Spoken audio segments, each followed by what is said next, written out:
Hi, my name's Tom. I'm going to talk about the RockJam keyboard here. This is the RJ549 keyboard. I just picked this up. I am an adult learner. I am just learning how to play the piano. I'm learning how to read notes. I've been using kind of a big old Casio that I picked up at a yard sale a couple years ago. It died, so I thought I'd go ahead and give the RockJam a try. So a couple things. First, this is a keyboard. It plays. It doesn't sound great. It just plays. It has the regular features you see on most other keyboards. You have all sorts of different little strings, or you can change the sound of the keys. There we go. That was supposed to see here. This was supposed to be a flute. Okay, great. So you got some cool sound effects. You also have rhythms. So you can kind of get them to play rhythms. There we go. I'll just stop that. And you can change the rhythms. You can change some of the ways the keys sound. You can put vibrato on it and sustain and all kind of wacky chords. And you can make all sorts of sounds. You can record as well. You can't record with the actual tempos, it seems. You can only record kind of what you're playing. It's all very basic. It's all very just okay. And like most of the keyboards, it is powered either by a plug that you can actually plug a little power jack into the back and then plug it into the wall, and it does come with that. You also can go ahead and use 6 AA batteries, and they fit on the bottom in a little battery compartment down there. You do get the little stand, so that's kind of nice. You just kind of slip that in there. That comes in and out real easily. You could easily put an iPad or a phone or an instruction book or notes or musical notes up there. That's fine. So let's talk about what this is and isn't.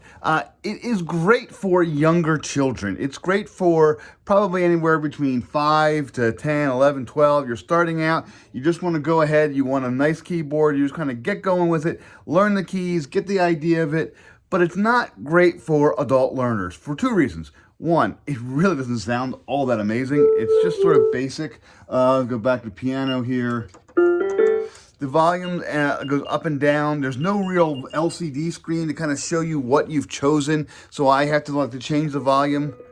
I have to actually just keep pressing that, try to figure out exactly what volume I'm on. You can turn the volume all the way down to 0 for whatever reason. You can put headsets in the back as well, but I just find the keys up here are just a little not high quality. They just work, and that's about it. There's no real indicators, no real sensors. The other issue with this, as an adult learner, is the keys themselves. The keys themselves are small. So here's my adult hand trying to fit all of my fingers onto the keys, and I'm actually kind of crushed up here.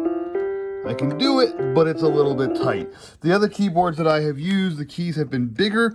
This is a compact keyboard, so it's, again, great for children, smaller hands, smaller fingers, but for someone who's an adult and just kind of learning, this is really kind of cramped and actually hard to use. So what is this? Well, this is one step above a toy. It's perfect for kids who want to learn how to play the keyboard for the first year, maybe 2, and then you want to move on to something else. But that's kind of the advantage of this. It's small, it's compact. It does have all the keys that you need for learning. It does have this little tray. It does have different sounds, so they can go ahead and play with it. You can get some rhythms going and different instruments, and that's cool. You can record some of what you're playing. Again, all those things are great basic things for a kid's keyboard, for kid learning, but for adults, this is just a little too on the low end for me. The keys are too small. Just the overall feel of it is just not quite there. I'm going to actually probably go with a little higher end keyboard for my learning experience.